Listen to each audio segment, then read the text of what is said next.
जय श्री राम दोस्तों, मैं हूं उत्कर्ष, आपका स्वागत करता हूं आपके यूट्यूब चैनल में। आशा करता हूं आप सभी अच्छे होंगे और इन्वेस्टिंग कर रहे होंगे।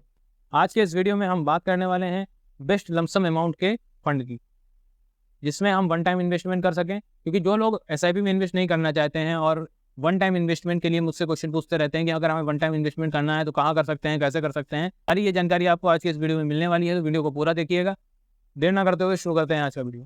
सबसे पहले समझ लेते हैं कि दोनों में अंतर क्या है। देखिए, दो तरीके के इन्वेस्टमेंट होते हैं, एक होता है लमसम इन्वेस्टमेंट, एक होता है एसआईपी इन्वेस्टमेंट। लमसम यानी वन टाइम इन्वेस्टमेंट, आप इसमें आपके पास इकट्ठा पैसा होता है, 1 लाख, 5 लाख, 20,000, 50,000, जितना भी होता है, उसको आप वन टाइम इन्वेस्टमेंट में डालना चाहते हैं किसी फंड में, या फिर एसआईपी आप हर महीने कुछ अमाउंट करना चाहते हैं। बहुत से लोगों का सवाल यहाँ पे ये भी बन जाता है कि लमसम और एसआईपी में बेटर ऑप्शन कौन सा रहेगा, किसमें हमें ज़्यादा रिटर्न मिलेगा, किसमें हमें फ़ायदा है। तो इसके लिए अगर आपको वीडियो चाहिए तो सेपरेट वीडियो अलग लाया जाएगा, जिसमें लमसम को भी डायरेक्ट बिल्कुल डिटेल में समझाया जाएगा, एसआईपी को भी डिटेल में समझाएगा, दोनों को कंपेयर किया जाएगा, दोनों चीज़ों को प्रैक्टिकल करके आपके सामने दिखाया जाएगा कि दोनों में सबसे ज़्यादा रिटर्न आपको किसमें मिलने वाला है। इसके लिए आपको कमेंट में बताना है कि आपको लमसम और एसआईपी में कौन सी चीज़ आपको करनी चाहिए, इसके ऊपर वीडियो चाहिए तो आपके लिए वीडियो लाया जाएगा। आज यहाँ पे सिर्फ शॉर्ट में समझ लेते हैं। तो लमसम वन टाइम इन्वेस्टमेंट को कहते हैं और एसआईपी जो कि आप मंथली इन्वेस्टमेंट करते हैं। तो आज की इस वीडियो में हम बात करने वाले हैं लमसम यानी वन टाइम इन्वेस्टमेंट के कुछ अच्छे फंड्स के बारे में। ये 2024 के हिसाब से अगर इनके हमने डेटा को देखा तो 2024 में इन्होंने अच्छा रिटर्न प्रोवाइड किया है, तो मैंने सोचा आपके साथ डिस्कस किया जाए। यहाँ पे हमारे जो लिस्ट में पहला फंड है वो है quant multi asset fund direct plan growth. ये हाइब्रिड फंड है। अगर इस फंड की हम बात करें तो जनवरी 2013 में शुरू हुआ था, 11 साल कंप्लीट हो चुके हैं इस फंड को। एग्जिट नोट की बात कर लेते हैं तो 1% का लग रहा है।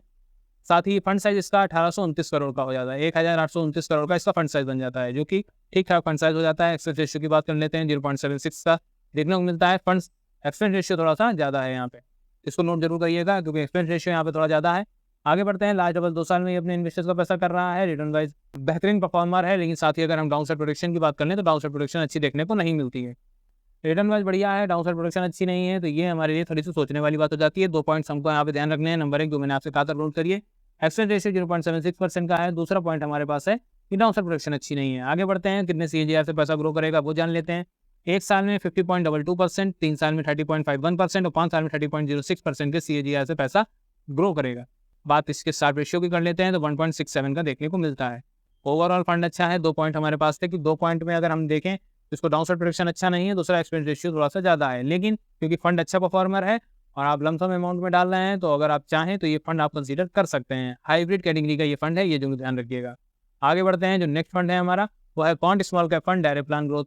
इस फंड की बात करें तो जनवरी 2013 में शुरू हुआ है, 11 साल कंप्लीट हो चुके हैं। इस फंड को भी एग्जिट डॉट 1% का लग रहा है, और बात अगर हम एक्सपेंस रेशियो की कर लेते हैं तो 0.70 का देखने को मिलता है, जो कि थोड़ा हाई है लेकिन ठीक ठाक है।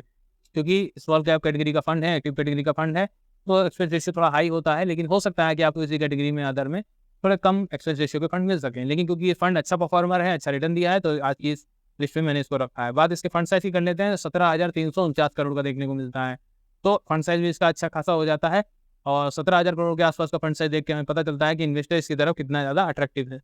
लास्ट डबल 1 साल में इसने अपने इन्वेस्टर्स का पैसा किया है। बात कर लें इसके रिटर्न की तो एक बेहतरीन परफॉर्मर ये रिटर्न वाइज भी रहा है, लेकिन अगर डाउन साइड प्रोटेक्शन की बात करें वहाँ पे ये अच्छा परफॉर्मर नहीं है, जो कि हमें स्मॉल कैप के हिसाब से देखना जरूरी हो जाता है। तो रिटर्न वाइज तो बहुत अच्छा परफॉर्मर है, बट डाउन साइड प्रोटेक्शन इसकी अच्छी नहीं है। बात कितने सीएजीआर से पैसा ये ग्रो करेगा तो 1 साल में 74.72%, 3 साल में 41.68% और 5 साल में 39.76% के सीएजीआर से पैसा ग्रो करेगा।